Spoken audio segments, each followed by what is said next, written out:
Breathwork changed my life, now I'll help you change yours.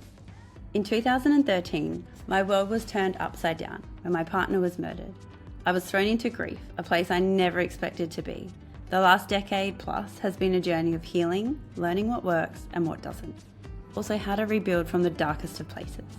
I founded Vidya Breathwork, a method designed to make healing simple and accessible, and now I train facilitators to share this transformative practice globally. Welcome to The Dark Side with Verity, the podcast where we get real about transformation, growth, and stepping into your strength. Let's dive in.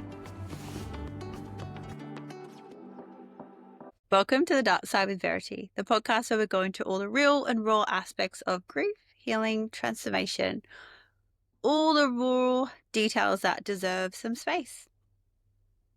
Because breakthroughs are amazing, but they're the end part. And people could look at your life and be like, wow, like this is amazing. What are you achieving? What are you doing? Reality is there's always a story behind how you got there, what you overcome. So on today's episode, I'm going to chat to you about my life living in Darwin after travel, because reality kind of kicks in and you realize that you've got to keep living life. There was kind of the aspect of getting through to the court case. Then I turned 30. Then I went traveling on this holiday, and then I had to come back and find a way to live in the real world again. It was a lot, like having to work, having to do all the things, all the normal tasks that people do were a lot tougher. They felt a lot harder. Life just felt harder. And so there'd be moments where I felt like I'd achieved, I was feeling good, and then I would feel like I'd take 20 steps back. But it's like a scribble of healing, isn't it? It's not even like a wave that goes up and down. It's just a massive ball of mess. And that's why compassion needs to play a really big part. This was when I decided to step away from interior design after my big high rise was done, and that was amazing. I really needed some time just to be, and the gym was always a really big space in my life of feeling good, like that endorphin hit, dopamine in your body, like that's what I was like chasing, because drinking and partying and avoiding didn't work anymore. We were at the part where anxiety would creep in way too much, and I just came to a point where sober was just way better for my mind. Don't get me wrong, I'm great at partying, but it's not cohesive to me moving forward and wanting to be happy in life. There's a time and place for everything, but for me, there just needed to be a really big break from it all. So as with anything, I did it to the extreme. No drinking at all. I was like super healthy, back to green juices, and that then became my life because I got a PT when I returned. My PT was Hector. I used to work on the door with him at Discovery. He was a security guard, and he owned a gym and was training people. It's like, yeah, cool, I'll come and train. And this probably wouldn't work for most people, but it worked for me because I had returned with a broken arm, and the only way that they could fix it was to re-break it. And I, in my mind, was like, there's no way. I didn't have time for this. I need to work. Like I haven't been working for a long time.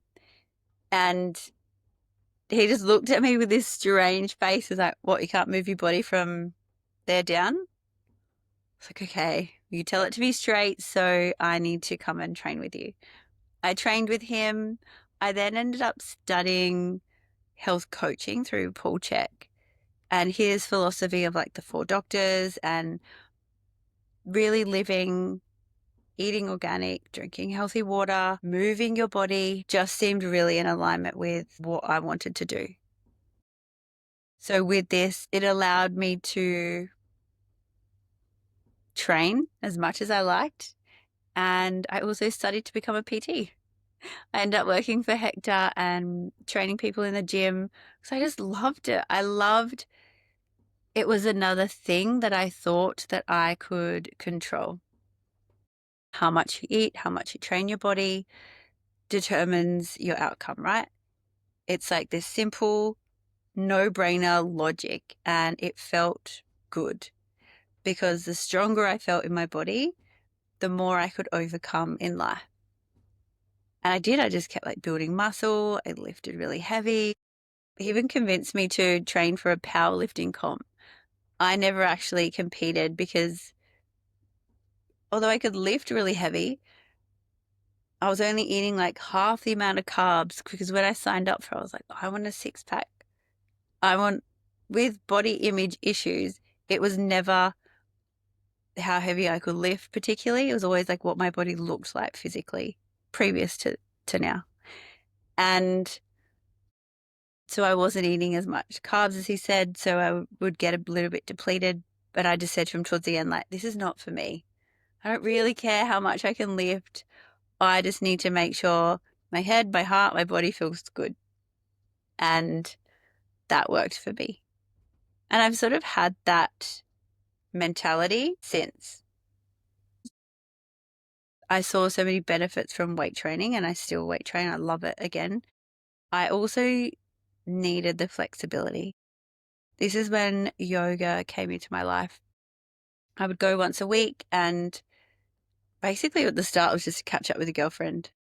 It was just something fun to do, stretch your body, move, cool, sounded great. Over time, if I would miss a week, that's when I would notice the difference.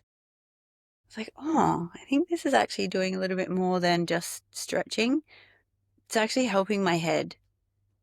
And that was kind of like all I was looking for. Like, how can I stop my brain from thinking all the time? How can I just find a little bit of peace, a little bit of peace and quiet, a little bit of calm, time where I just wasn't stressed, anxious, thinking about the past, the future, just wanted to be present.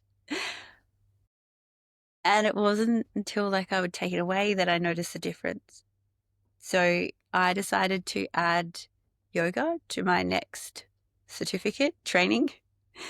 And I flew to Bali, did my 200-hour training. This part of the training was to read The Power of Now. Although it didn't really make much sense then because I've read it 4 times since. I just loved being out of my mind and in my body and somatically like moving in a way that wasn't rigid and structured like weight training. Gave me flexibility in my body because I always translated. So strong in my body, strong in my mind, same. Like that was all good until something didn't go my way or my perceived plan. I also then had to learn to be flexible physically, but also mentally. And so that challenge, like I didn't really know much about yoga before. I just thought it was, yep, stretch, exercise. But there's like 8 limbs of yoga. It's how you breathe. It's how you live your life. Like yoga is a way of life. So when people say they don't align with yoga or they're not into it, I genuinely feel you just don't actually know what it is. Because I didn't either. It's very, I guess, very westernized. If you see like models on Instagram in a cool yoga pose, like that's not really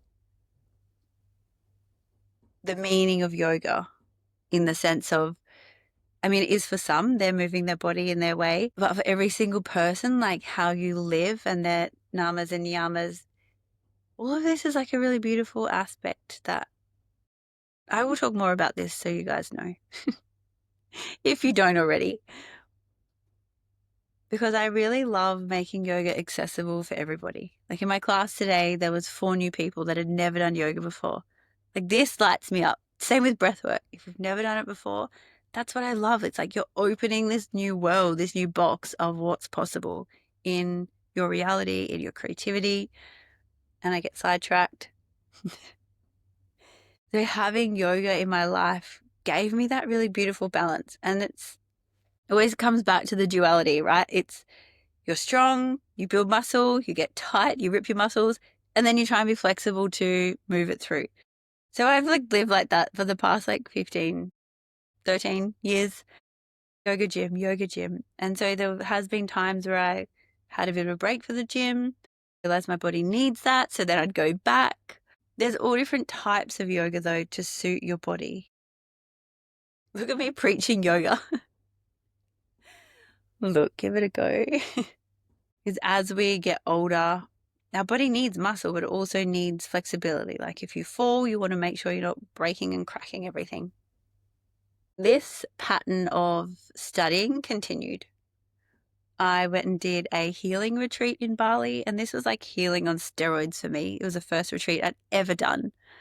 It was with 7 other people, and I realized like when I went how structured I'd become and rigid with my training and how important the yoga aspect was. Because as soon as they took away like my protein or my food or I had to fast, it really like messed with my mind. And in that retreat, I met some amazing people. Like I thought my world had ended. And then as everybody would share their stories of what had happened, a guy my age had grown up in war. So he was terrified of like loud noises because it was just like bombs going off and him having to hide under the bed. Another lady I met had been raped 76 times. There's just the stories were horrendous of what had happened. And I just remember sitting there going, like, yeah, I get that that's horrible. I really had like no feeling towards it or no emotion. So was pretty quickly reminded that my body was still in very much survival mode because they're like, do you have anything to say? Not really. And then I ended up speaking to the retreat leader. Like, I almost feel like I feel bad, like I should be crying for them, or I feel sad because I understand this is horrible, but I just shit things happen in the world. And it was a really weird realization of how much my mind and my brain had shifted from previous. And this retreat really opened my eyes to what was possible. Because if these people could overcome stuff, I could overcome. It's just really getting to know yourself because you're not doing things intentionally to hurt yourself or others. You just don't really know any other way, and hurt people hurt people. So it's really understanding what your body is trying to show you. Because overarching, it's always a way to cope or to protect yourself. It's not a malicious intent to hurt. So this retreat space seemed all really like new and exciting for me. Me learning, going on retreats became like this bit of a pattern because all of this was new to explore, new ways of feeling better. How exciting. New ways of moving your body or being able to transform how you see things, your perspective, or how you feel was what really set me off on this path of learning. And if you knew me in school, I was not great at school. I find it very hard to focus, hated studying, or I just didn't. Reading, that's another thing. I'll tell you this here. When I was a kid, I love connection, so I love being part of things. I was in a book club with my sister and 2 other of our family friends, and they all loved reading and they loved the Babysitters Club. I hated it. And so mum knew that I would never be reading the books. I would just flick through, maybe read the back if I was lucky. But I would be at every meet and swap. Like I would swap the books around each week just so I was part of the club. I wasn't even reading. Had no idea what the books were about, but my sister loved them and was obsessed. This popped up again recently. I posted on my story the book Verity because everybody keeps telling me to read this book. It's probably not a book that I would pick up, but I do love a good book recommendation. So I've posted that I'm going to read it. I get all of these messages saying, oh, you won't be able to put it down. Don't read it at night. Oh, this book. You're brave. So instantly I've gone, oh no. Like at this point in time, I'm creating my podcast, developing my app. Like I don't have time to read this book. Like what is this book? Am I going to be terrified? Am I never going to be able to put it down? Am I going to lose a few days of my life reading? And I felt the same feeling of when I was younger, like, oh my God, am I going to have to like tell people I've read this book now? So I've messaged my friend who's reading the book also. I'm like, you have to read it first. Tell me if I'm going to like it. Tell me if I should read this book. So I'll keep you updated on that. And when I finally do read the book, if I will let you know what I think. Oh, we're so funny, aren't we, humans? We just want to like be in this space of connection and be a part of something. I mean, I'm not going to lie about it now, but this is when I was, I don't know, when did Babysitter's books come out? I would have been in primary school, maybe like year 4. No idea. Timeline thing again. See, have no clue. Doesn't matter. When I was little, I always found it difficult to focus unless I was really interested in it. So studying interior design, loved. Studying anything related to health or making me feel better, I'm on it. I researched every detox diet, every food way of eating to make myself feel better, tried every therapy. Like, it's a fun journey, but that then becomes another distraction too, doesn't it? Like, I am crafty about how I heal. It's why it's why I'm sharing my story, because we can think that all of these things are doing us well, but maybe it's just another reason not to feel. It's why in my OG program that I ever made it's called Breathe to Heal. It's like all of the healing that I did that made the most sense. And it's all work that you have to do. It's sitting with your thoughts, it's journaling, it's breathing, it's eating right, it's drinking enough water, like basic survival needs, right? And it sounds ridiculous when I say it out loud. But having these techniques, they're things that open my eyes and my world to how I could really change and feel content a lot more of the time. Because I didn't really find any solace in trying to make sense of the world or why or all of this. And that was another huge part of the healing process. Like, yes, being back in Darwin, but people having their opinions of your life. No one knows your life. No one's been through what I've been through. No one's felt the way I felt going through that.